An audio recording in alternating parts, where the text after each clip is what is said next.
Irem Collection Volume 3 is the latest selection of shoot 'em ups that Irem have brought back from the vaults of yesteryear, specifically in this case the late 80s and early 90s.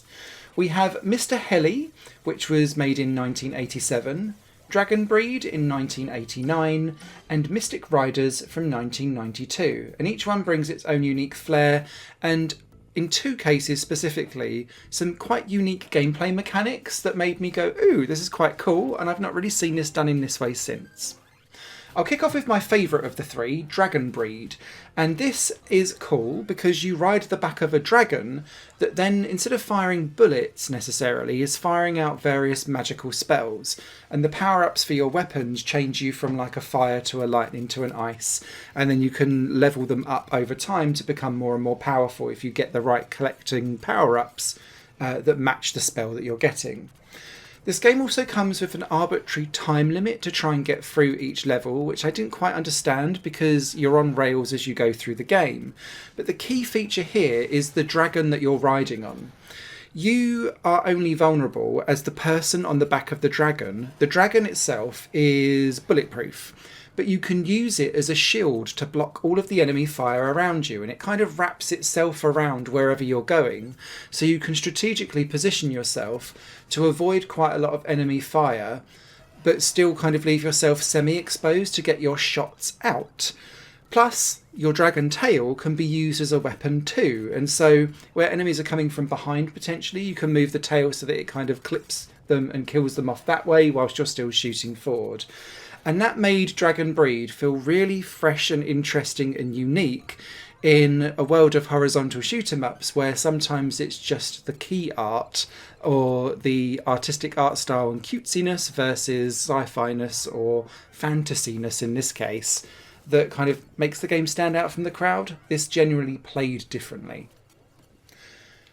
The second game that I enjoyed was Mr. Heli. And the idea behind this is that the helicopter that you pilot can shoot both forward and backwards, but you have to kind of spin it around in a way so that you can shoot one way or another. And I found the controls very fiddly to do this. But the fact that you're kind of moving up, down, left and right on the screen, so it's both horizontal and vertical, I thought was quite cool. And interestingly with this game, you shoot different environmental blocks to either collect pickups or coins that you can then spend in shattered shops.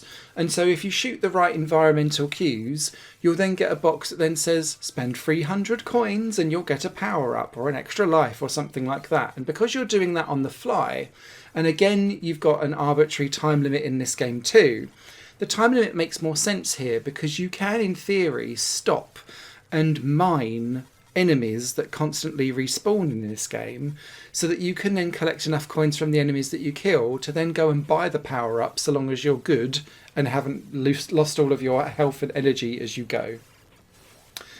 That felt like this game had much more experimental design to it than the other two in this series, and I think that's why it stood out for me more than the actual moment-to-moment gameplay. And the reason why the gameplay didn't quite land as well as all of these kind of cool, interesting ideas is this game suffers more than the other two from corridor syndrome, as I call it. And this is where a shoot 'em up doesn't try to throw interesting enemy patterns at you. It just puts you in increasingly narrower corridors with more firepower just being barraged.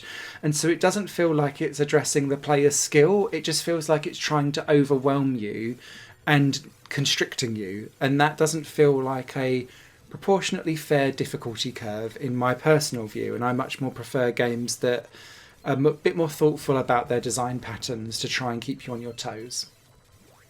The third game in this series isn't a bad game at all. It's Mystic Riders, and I think the reason why this one maybe falls to third in the list is because it reminds me so heavily of the cutesy Cotton series and other similar games where everything is like fairy tale nighttime, cute child goes on a broomstick to solve things. And because this feels more cutesy in terms of its design, actually it feels the most straightforward of the three shooters. And so it has comparatively higher lows but lower highs. I hope I've said that right. We'll go with it anyway. But the whole point of this is that this felt very cookie cutter, replace the artwork, and actually you would get a very generic shoot 'em up.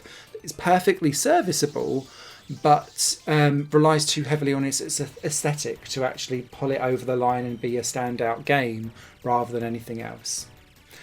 The beauty of these 3 games all combined is that they all come with 2 modes. One mode is like the hardcore original mode to gain your trophies and achievements for clearing certain levels with just the immediate lives and the standard difficulty. But if you struggled with that, and I have to say I did, and I'll get onto some reasons why in a second, you've then got the kind of extra modes where you can turn on invincibility, infinite lives, and also the ability to, when you pick up a power up, have it at maximum power, because all 3 of these games have a power up mechanism to make yourself stronger over time. They also have a rewind feature, which I have to say I completely forgot about every single time because I was too engrossed in the gameplay. You'll see that quite a lot of my gameplay in this review is from the extra modes and not the traditional trophies and achievements and online leaderboard standard classic mode. And that's because I was starting to get frustrated at the amount of slowdown that all 3 of these games have. In particular, I found slowdown with Mystic Riders and Mr. Heli slightly more than Dragon Breed, but all 3 suffer from it. And it's always when the going gets tough, and that's exactly when you don't need the slowdown most. And I did try out very briefly some stuff in co-op with Mystic Riders, and it really struggled with that when everyone's firing on all cylinders. And so just be aware going in that these games are coming up in some cases for nearly being 40 years old, and they are performing really poorly in these like repackaged remasters and tweaked versions. And it just feels a shame that they haven't been smoothed out as part of the packaging of all of this. Yeah, you've got some nice rewind features and some additional manuals and some extra modes, but beyond that, it doesn't feel like the actual overall experience of playing these games has been improved and made smoother. So just bear that in mind going in. And my score sadly does reflect that, because I was hoping for a smoother experience from games that should have had perhaps a little bit more tender love and care. That said, Irem Collection Volume 3 isn't bad. It just isn't quite hitting at the echelons of what I was hoping this kind of collection would meet.